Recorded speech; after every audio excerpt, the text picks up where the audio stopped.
8 de la mañana con 10 minutos, 8 con 10 minutos, en Punto Noticias de Radio Pichincha saludamos a nuestro siguiente invitado. Se trata del economista Osvaldo Landázuri, analista económico empresario que se encuentra ya con nosotros vía telemática. ¿Cómo está, economista Landázuri? Buenos días, gracias por acompañarnos. Estamos con usted, Alexis Moncayo, quien le habla, Licenia Espinel.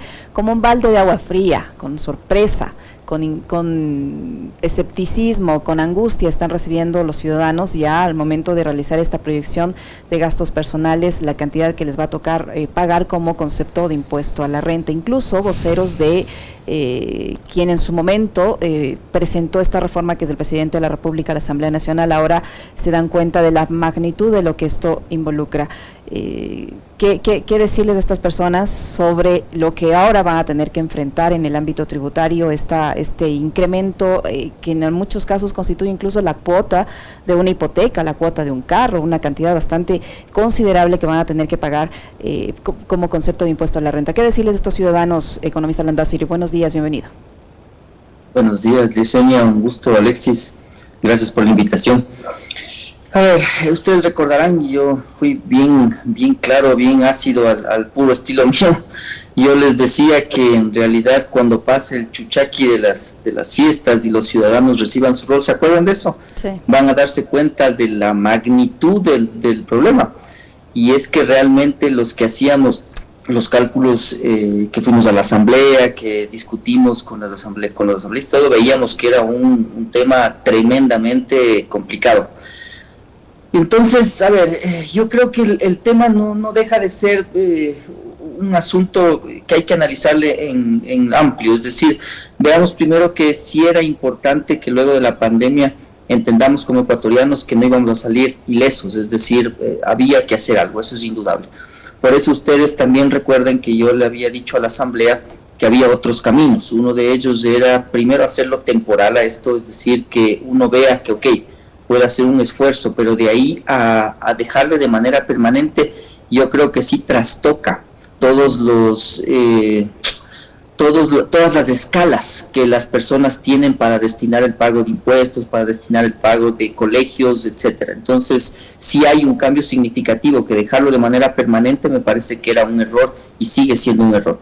Aparte de eso, yo diría que objetivamente, como a mí me ha caracterizado, era preferible, por ejemplo, subir un par de puntos del IVA que hacer esto. ¿A qué voy, estimados amigos? Que probablemente cuando usted analiza cómo recaudar impuestos, uno de los temas importantes que teníamos que ver era cómo distribuir mejor la carga, es decir, que les toque mucho menos, obviamente a los que menos tienen, pero tampoco tan ceñido a un solo grupo de la población, porque es un grupo muy pequeño, del 3%, de la población, del 3.5 me parece, pero que en resumen termina siendo muy golpeado por esta reforma. Entonces yo creo que habían caminos para distribuir mejor la carga. Otro camino era, por ejemplo, dejarle de manera temporal y por otro lado a este impuesto, y por otro lado avanzar en ampliar la base de contribuyentes, porque cuando uno se da cuenta quién está contribuyendo y quién no, pues por ejemplo, yo les había comentado, me parece que a ustedes también, que en la costa yo veo claramente que hay una cultura de evasión tributaria que es mucho más fuerte que en la sierra. Es decir, que Guayaquil, Quito, sobre todo las zonas rurales de Guayaquil, la periferia, es tremendamente claro que se va a evadir impuestos, se evade impuestos. Entonces ahí no cabe seguir en lo mismo, porque si no usted le va a querer seguir subiendo impuestos a un solo grupo de la población, y eso sí puede ser un problema recesivo en el mediano plazo, porque esa gente deja de consumir. Muchos analistas que yo veo en redes y cuando hablan, se refieren a que las personas que más ingresos tienen de la población no ven su propensión al consumo afectada, sino la propensión al ahorro afectada. Yo digo que es igual de grave, es decir, no importa si esa gente no consume inmediatamente, no deja de consumir, pero igual deja de ahorrar.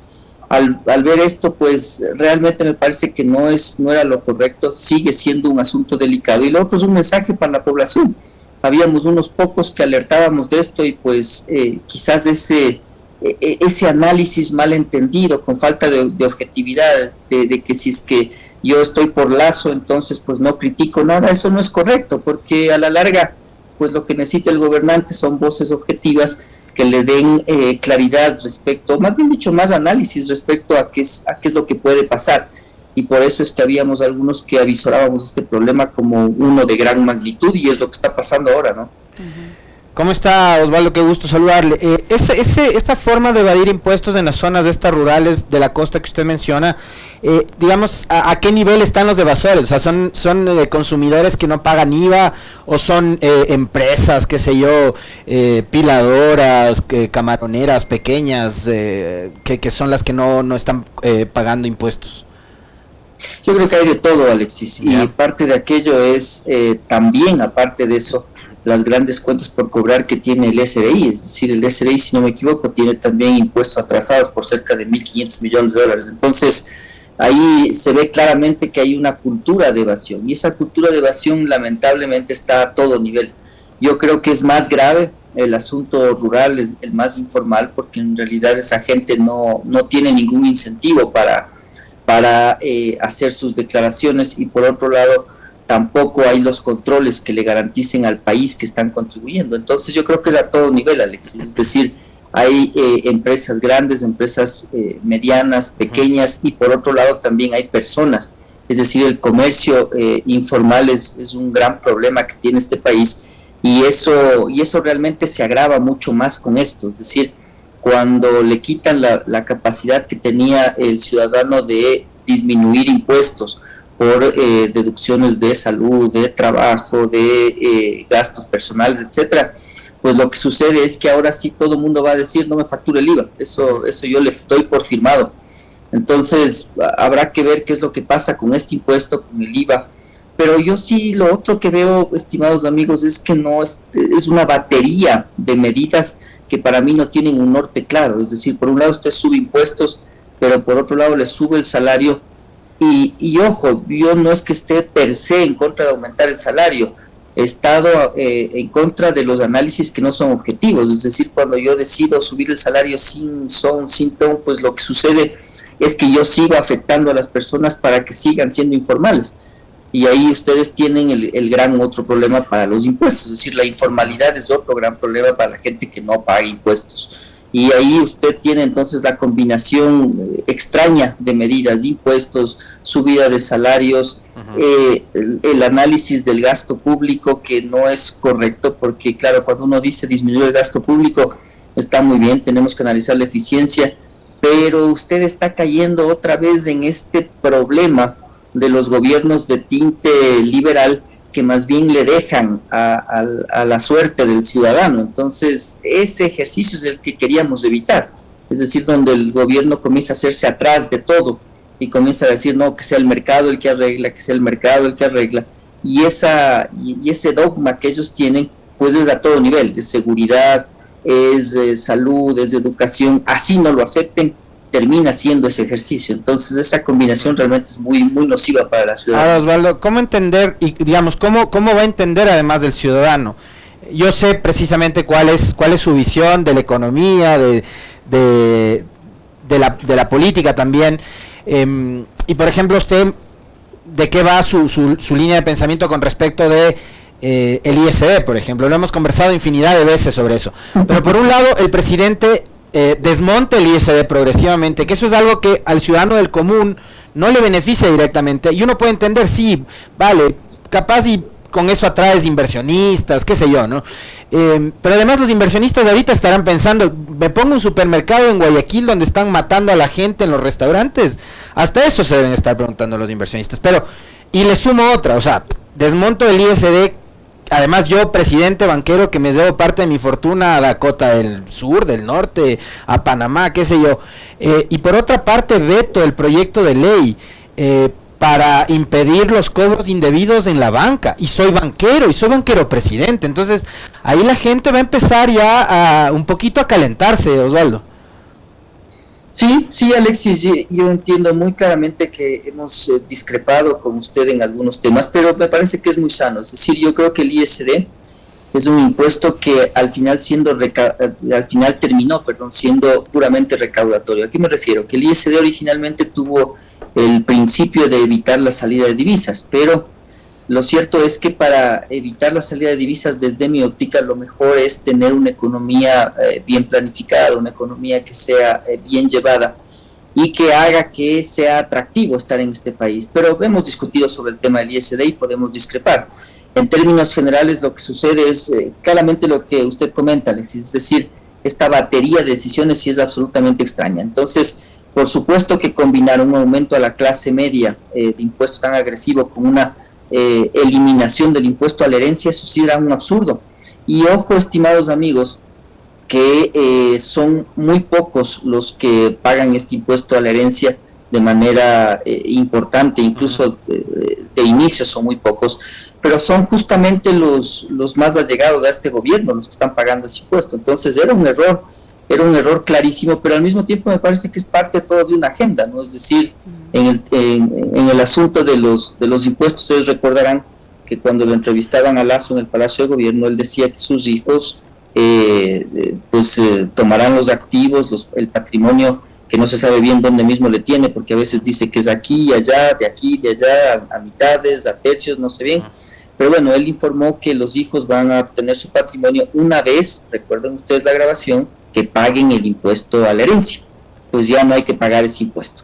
Entonces, sí son unos mensajes ahí extraños, cambiados. Súmele a eso, Alexis, esa desesperación por firmar acuerdos comerciales combinando esta receta, puede ser un asunto bien peligroso. Es decir, usted si es que decidiría ir por la línea neoliberal en su más puro estilo, deberían resetear la economía, es decir, coger y bajar todo a cero el gasto, tal como Chile lo hizo, pero ya vieron ustedes la consecuencia. Es decir, ¿qué es lo que pasó en Chile? Y eso que la población entienda muy bien cómo se combinan las cosas. Pues Chile se ausentó de salud, de educación, de seguridad social, el gobierno deja todo en manos privadas y entonces resetea la economía, le cae a cero casi la carga al empresariado. Ya no había, por ejemplo, la contribución patronal al seguro social, ya no hay impuestos, ya no hay nada. Pero en resumen, ahí, claro, hace mucho sentido los acuerdos comerciales, porque entonces yo al menos les preparo para competir con éxito afuera. Pero aquí es un asunto absolutamente extraño. Es decir, cuando uno ve las relaciones que tenemos de salarios, las relaciones que tenemos y ahora en impuestos, las empresas, etcétera, con México, por ejemplo, van a ver ustedes que es un asunto bien extraño el que está proponiendo el gobierno y bien dogmático. Es decir, ellos están queriendo otra vez el mismo error del pasado, es decir, pensar que al enfrentarse con un grupo yo blindo las cosas de tal forma que ahora sí ya no van a regresar los de antes. Y total es que ahora este gobierno pues tiene esa misma idea. Y en ese proceso de blindar, el Ecuador sufre porque se va de péndulo en péndulo. Entonces, el mejor blindaje es una política racional de gobierno que sea equilibrada. Yo creo que el Ecuador no es de extremos, estimados amigos, pero al mismo tiempo tampoco es ingenuo en pensar que lo que ahora está pasando es aceptable. No es aceptable. Es decir, por ejemplo, vetar esa ley para que los ciudadanos puedan reclamar los pagos o los cobros indebidos de los bancos es un error, y siempre fue un error. Entonces, yo mucho me temo que esto es una versión de un ejercicio de querer agradarle al mercado. Yo prefiero pensar así, Lazo, como que debe estar pensando cómo nos va a venir inversión si es que yo comienzo a poner restricciones. Pues la inversión que venga tiene que ser inversión bien seria, sabiendo que este es un país serio que está acostumbrado a tratar bien a sus clientes, a tratar bien a sus ciudadanos, y si es que no quiere invertir en esas condiciones, pues que no invierta, habrá que encontrar otros caminos.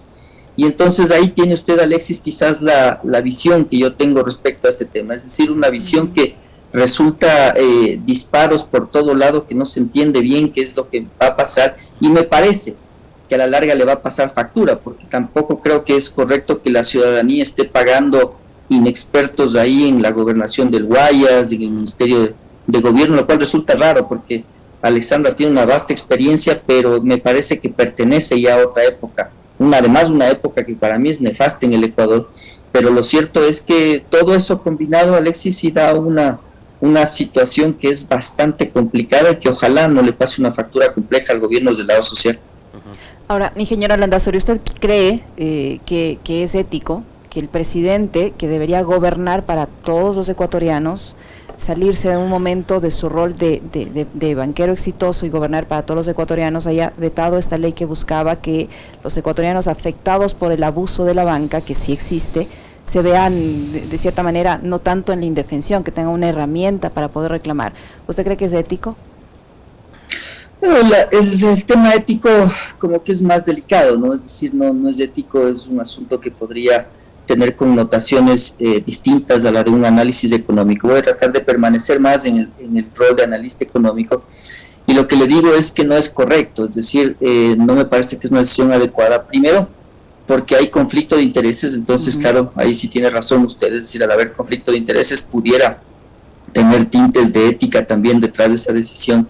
Pero por otro lado, me parece que otra vez está siendo contrario a los intereses de la mayoría, y eso es un error. Entonces, claro, cuando uno mira los bancos, estimada Yesenia, lo que sucede es que no solo ese es el problema. Nosotros tenemos aquí, somos cautivos de un oligopolio de unos pocos banqueros que realmente ubican el precio del dinero, es decir, la tasa de interés donde les conviene ubicarle. Y eso es porque, claro, ahí discreparán conmigo economistas más heterodoxos, pero lo cierto es que el pecado del monopolio no es el precio, el pecado del monopolio es la cantidad. Y entonces lo que sucede aquí es que el banco tiene cautivo un grupo de clientes y les cobran lo que quieren cobrarles, no solo por los servicios que usted bien comenta, sino además por el propio costo del dinero. Entonces, ese es un problema que el Ecuador tiene ya desde hace muchos años, es decir, un problema que lo hemos analizado ya décadas. Entonces, esto es una mancha más al tigre, es decir, es un permanente abuso a la ciudadanía en donde uno está acostumbrado a pagar unas tasas absurdas de interés. Imagínense ustedes qué negocios son los que se aprueban aquí en el Ecuador. Digo yo aprueban porque uno como empresario lo que hace es descontar los flujos cuando está analizando la viabilidad de un proyecto. Pero si usted tiene una tasa de interés tan alta, cada vez se reducen más los proyectos, y ahí es donde lo que comentaba Alexis se refuerza todavía más. Es decir, cómo le viene inversión extranjera si usted va a descontar los flujos al 10, al 12, al 15%, es una tasa de locura, es decir, no tiene comparación. Eso tiene que cambiar, le guste a Lazo, no le guste, les guste o no a los banqueros, porque ahora veo que están muy ¿cuál es la palabra? Muy venidos a espíritu de cuerpo todos los banqueros, ¿no? Yo veo banqueros que antes no se podían ni ver, que ahora defienden la posición de impuestos, que defienden el hecho de las decisiones que son inconsistentes del gobierno, y claro, se entiende bien que ellos están prefiriendo esto a una opción distinta que podía haber sido el otro extremo de la economía. Entonces, ahí tiene usted, Yesenia, que no es solo un asunto de esto, de los cobros indebidos, pero es una serie de abusos, ¿no? Es decir, que a uno le llega una tarjeta de crédito y luego aparezca una cuenta por cobrar que usted ni siquiera ha sabido, y que gana intereses, y que en resumen le dicen, no, lo que pasa es que era el cargo por mantenimiento de la tarjeta. Y sobre eso le cobran gastos de cobranza de 15, entonces, con el 15%. Pues eso, en resumen, tiene un problema que para mí es una mancha más a este tigre de disconformidad, de problemas que la población va a ir sintiéndole, porque lo otro, estimados amigos, es el empleo. Es decir, ahí usted tiene un gran problema que combina una sopa que para mí resulta ser realmente explosiva. Y ese tema del empleo que podrá resolverse o complicarse con la reforma laboral que envíe el Ejecutivo a la Asamblea, ¿qué expectativas puede generar? Sobre todo a nivel político, porque la Asamblea ya vimos que no supo darle respuesta cuando envió el proyecto de reforma tributaria, no le dio respuesta al país y a sus electores, me refiero más a las bancadas del progresismo, ¿no? De la centroizquierda. Ahora, el gobierno, con la línea que ha seguido Osvaldo, ¿qué prevé usted que pueda enviar como proyecto de reforma laboral? Me parece que el gobierno va a estar más cuidadoso, es decir, un gol de media cancha como la reforma tributaria yo no creo que se repita, es decir, ahí realmente todos los partidos políticos tendrán que darle la cara a la clase media, a la ciudadanía, porque realmente fue una decepción absoluta. Yo hubiera esperado un poco más de discusión en la Asamblea, un poco más de salidas, tratar de entender alternativas que le sirvan al país, pero bueno, ellos sabrán dar cuentas de sus decisiones. Pero esto me parece que es más complicado, Alexis. Yo no creo que tenga la suficiente capacidad política para pasar una ley laboral. Y pues ahí va a tener usted un gran problema. Y ese gran problema creo que es el que Lazo ahora está mencionando como parte de una consulta popular, es decir, que él quiere consultar en un año algunos temas, entre ellos de las reformas laborales, lo cual es un error, porque A la larga, estimados amigos, hay temas que son bastante técnicos y que deben ser discutidos a ese nivel. Es decir, ¿qué es lo que usted va a consultar? ¿Quiere tener empleo? Pues le va a responder sí, sí quiero tener empleo. Pero de ahí a entender, por ejemplo, que el nivel de salarios está poniendo un costo muy alto entre oferta y demanda para el equilibrio de la cantidad de gente que está trabajando, pues eso no va a poder preguntar.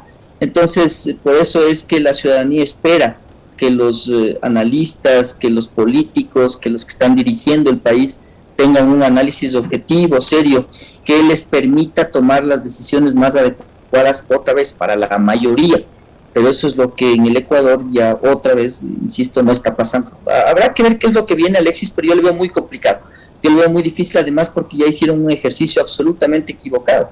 Se fueron al extremo y eso es lo que ellos piensan, ¿no? Es decir, nunca nos consultaron a los empresarios. Yo recuerdo claramente haber estado pidiendo participar en ese análisis de la reforma laboral. Nunca consultaron a nadie, con una soberbia que incomodaba, que es realmente difícil de digerir, al menos para mí. Pero lo cierto es que nadie de los empresarios fue el que dijo, vea, que me indemnice a mí el trabajador si es que se demuestra, yo qué sé, mala conducta. Nadie dijo eso. Ajá. Y sin embargo le pusieron ahí. Entonces ahí usted se da cuenta que esos dogmas que esa gente tiene son dogmas muy potentes, muy fuertes, que al final terminan haciendo el mismo daño que los dogmas del otro lado. Entonces ahí es donde yo insisto que lamentablemente no vamos a tener un ejercicio de reforma laboral profunda y vamos a estar empantanados, y acuérdense ustedes, en un buen tiempo, de gente sin empleo, gente que está informal, gente que no encuentra una actividad permanente de empleo. Uh-huh. Y pues ahí es donde los problemas sociales más complejos aparecen en el país. Habrá que ver qué es lo que pasa, pero mucho me temo que no hay nada muy potente, muy fuerte, muy bueno como para hacer que esto cambie. Porque lo otro que en año preelectoral, ¿no? Es verle el riesgo país, es verle esas cosas y tampoco van a cambiar de manera significativa. Ingeniero Landazuri, el presidente de la República ha anunciado que viajará próximamente a China y tiene la intención de lograr una renegociación de la deuda con ese país. ¿Usted ve viable esta posible renegociación de la deuda con China? ¿En qué términos debería hacerse? Difícil le veo. Realmente mencioné irónicamente hace unos días, bueno, si le gustan los deportes de invierno, porque tiene que ser las Olimpiadas, está muy bien que se vaya, pero difícil. Yo le veo difícil porque además veo que es una suma de decisiones que son erradas para mí. Es decir, por ejemplo, nombrar a Juan Carlos Holguín como canciller no me parece que es una decisión correcta, no porque yo le estimo a Juan Carlos, tengo una buena relación, hemos chateado algunas veces, me parece que es una persona con muy buenas intenciones, pero hay que tener la gente con experiencia en cada caso. Yo, por ejemplo, que trabajo con China, les digo que me demoré siquiera unos 15 años en aprender a negociar con ellos. 15 años, y no les miento. Es decir, en ninguna escuela de negocios, en ningún lado le preparan para negociar con esa cultura. De ahí a pensar que usted le pone a un buen intencionado ejecutivo de empresa a negociar con China, me parece que es difícil. Y este ejemplo lo doy no solamente por Juan Carlos, sino porque veo algunos otros perfiles en la misma línea, es decir, sin experiencia, sin habilidades específicas. Entonces yo creo que China no va a aceptar, o le veo difícil que acepte condiciones de la deuda. Por eso Lazo combina cosas ahí extrañas. Yo sí he sido muy objetivo, estimados amigos. Yo sí creo que a China habría que reclamarle Coca-Cola, por ejemplo. Habría que decirle, a ver, señores, está mal construido. A ver, señores, ¿qué pasó con los sobreprecios que hubo en la preventa petrolera? Hay que decirlo y hay que actuar como un país que tiene carácter, que tiene personalidad, que tiene identidad y que le dice, a ver, esto está mal. Pero como Lazo está también desesperado por lograr algo con los acuerdos comerciales, combina esas dos cosas que me parece que es un error. Es decir, porque por un lado usted va a pedir que le bajen los intereses y por otro lado, déjame venderte camarón, banano. Pues el chino como que va a decir, esos son dos foros distintos, tratemos del uno acá y el otro allá. Y al final también me parece que la visión geopolítica de China no le incluye a Lazo en esa visión, es decir, no creo que le encuentre como un país alineado en eso. Por eso yo también mencionaba que parte de la estrategia de negociación de acuerdos comerciales debe incluir este tipo de visión. Es decir, si es que yo creo, por ejemplo, que usted va a negociar con China y sabemos claramente que entre Estados Unidos y China sí hay diferencias importantes, hay diferencias en la visión respecto a propiedad intelectual, al medio ambiente y a otros temas más que a Estados Unidos le incomodan, le irritan. Entonces, ir a negociar con China primero me parece que es un error, porque nos guste o no, estimados amigos, el principal socio nuestro es Estados Unidos.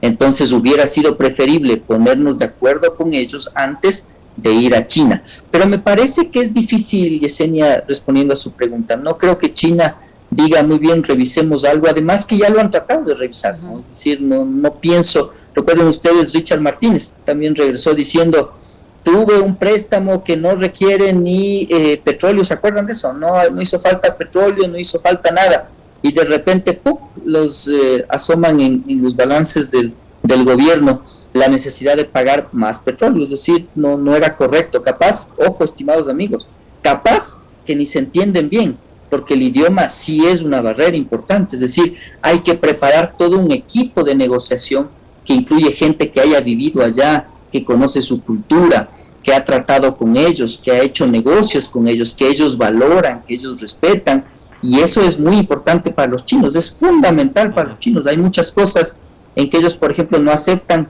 a nadie más que al dueño de la empresa, que es el que va a darles la mano.